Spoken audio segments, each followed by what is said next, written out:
A wife of almost 49 years was caught cheating at a restaurant. Yep, that's right. My wife was cheating on me at a restaurant owned by a friend of mine and she was cheating with him. I am 50. My wife is 49. Our kids are grown and have their own families. This guy she was cheating was successfully owned a couple of restaurants. He was like a second dad to my kids. When I wasn't around, he was. I found out my wife was supposed to be at work that day and just so happened. One of my coworkers, who my wife doesn't know, sent me a text saying my wife looked like she was flirting heavily with some guy. My wife has never met this coworker. I just happened to show him a photo of her one day at work and he remembered how she looked. He just so happened to be at the same restaurant. He sent me a photo and sure enough she was at the restaurant when she was supposed to be at work. But my friend was the one she was laughing and joking with, so I just thought that they were just chatting. Nothing serious. He is a longtime family friend, so I blew it off. I was working out of town that week and I was coming home early so I could take my wife to lunch as a surprise. My wife usually calls or texts me when she is on her way home from work, but that day she didn't. I got home around 11:30 and parked in the driveway. As I walked up to the door, I could hear laughter coming from inside the house. As I opened the door, there they were, my wife and my friend, laughing and talking. I did not have a warm and fuzzy feeling because it was almost midnight. Even though he is a long-time friend, why is he with my wife alone? I asked my wife, what was he doing here? Then she said, he just came over to talk. Yeah, right. I thought, but I didn't say anything. She comes in behind me and asks me, am I okay? I said to her, I don't like the way this looks. A man coming over to a woman's house at midnight when husband is not home. I told her I am going to bed and I went upstairs and I went to bed. The next morning I asked her again what he was doing here so late at night. She said the same thing. I said okay and left it at that. A few weeks later I was at my friend's restaurant and I ran into his wife. She is a really nice lady. We started chatting and the conversation got around to my wife. His wife told me that she had seen my wife with her husband several times and that she was pretty sure they were having an affair. I asked her why you would think your husband is having an affair with my wife. She told me she thinks they are around each other way too and he is always talking about her. I said to her I am going to talk to my wife about this and she said to me you might want to think twice about that because if she is cheating on you she is not going to admit it. After talking to my friend's wife I flat out pulled my phone out in front of his wife. Called him and asked him flat out if he was sleeping with my wife. He said no, he wasn't sleeping with my wife. He said you are my friend, my best friend. I wouldn't do that to you. I love you, man. I said okay, I believe you, but I'm going to ask her anyway. I asked my wife about it that night and she denied it. She said she wasn't sleeping with him. She said he was like a big brother to her and she would never do that to me.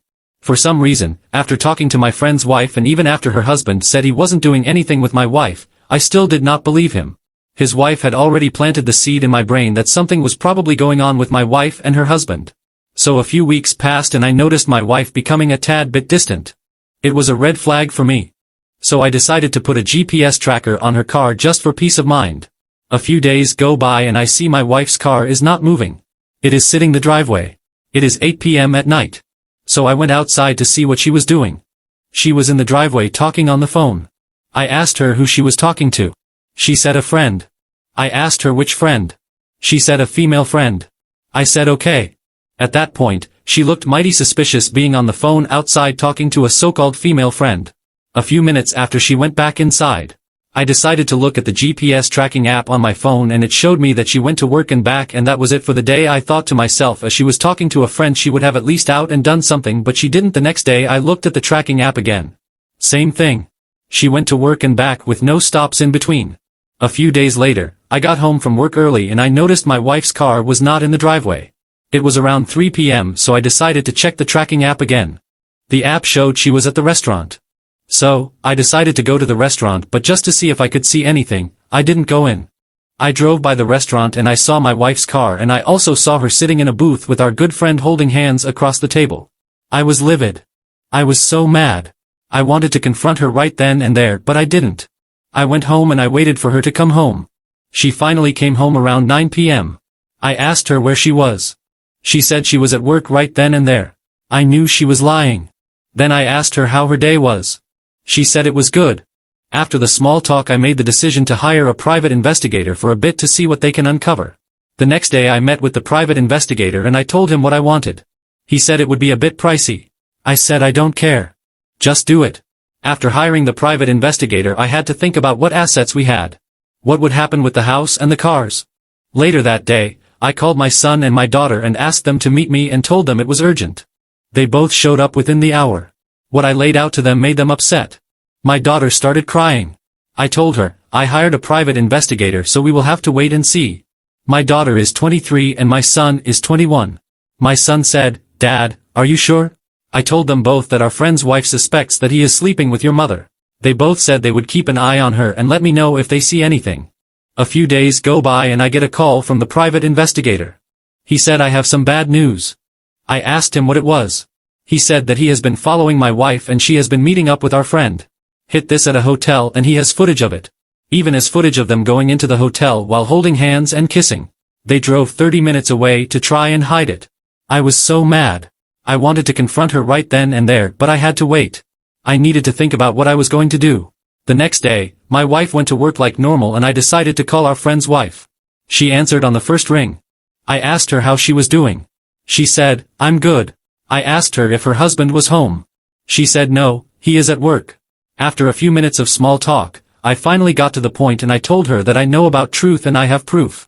I told her I would prepare it in a few days and give it to her. Then I called my kids and told them to meet me again. We met later in the evening at a local park. I showed my son and daughter what the private investigator compiled. They both had tears in their eyes. My son said, I can't believe it. My daughter said, I knew something was up. Then, I asked them what they wanted to do about it. My son said, we will confront them and end it. My daughter said, we do nothing and just let them keep doing what they're doing. I looked at my daughter and said, why would you want her to continue with the affair? She said it would solidify the divorce. My daughter wanted the evidence to be strong against her mother. I asked my son, he said the same thing, have the private investigator compile a little bit more evidence. Then you file for divorce. I was shocked. When my children would say such things I thought they would want their mother to end the after and work things out, but they both said it was a major betrayal and they just couldn't forgive their mother who would go down such a road and cheat with longtime friend. They said she was just selfish. I told my children I would think about what they said and get back to them. The next day I met with the private investigator again and asked him to get more evidence and he complied and said he would continue until I told him to stop. A few weeks go by and the private investigator gets some damning footage of them at the hotel 30 minutes away and they were in a pool messing around. I told the private investigator to compile it and send it to me. I got the footage and I called my lawyer and told him what was going on. He asked me if I wanted to file for divorce. I told him not yet. I then took the footage to my children. We all just sat there in silence watching their mother and our friend in pool frolicking around. We all just looked at each other with disgust in our eyes and we knew that it was time for a divorce. My daughter and son told me not to say anything to her. Just continue to do everything you need to do in secrecy and just let her keep thinking she is getting away with it. I told them I would take their advice and that's exactly what I did. 1 month goes by and I pretend everything is okay. I act like I don't know anything and we go about our daily lives. I started planning my departure. All I have to worry about is what assets she would get if any in the divorce. In my state, New Hampshire, cheating can affect the outcome of the divorce. I had to act fast so I could protect myself and my assets. One day, I told my wife I was going to a business conference for the day when in reality I was meeting with my lawyer to start the divorce proceedings. I told her when I got off work that I had this conference to attend for a few hours and I would be home later. She said that was fine. I met with my lawyer and told him what I wanted. He said, "Are you sure about this?" I said, "Absolutely." I then called the private investigator and told him to send me everything he had on her. What she did, I called my son and daughter and asked them to meet me at home and all would confront their mother. My wife gets home. She walks and she sees all of us and has this big smile on her face. My kids didn't smile back. They knew what their mother did. I asked her to sit down and we all just looked at her. I then told her I have filed for divorce and this is why I didn't pull out my laptop and show her the footage of her and our friend at the hotel in the pool. She had no words. She just looked down at the floor with a look of shame on her face. I told her I will be putting the house up for sale in the next month. Then I told her to leave and she tried to say she didn't have anywhere to go.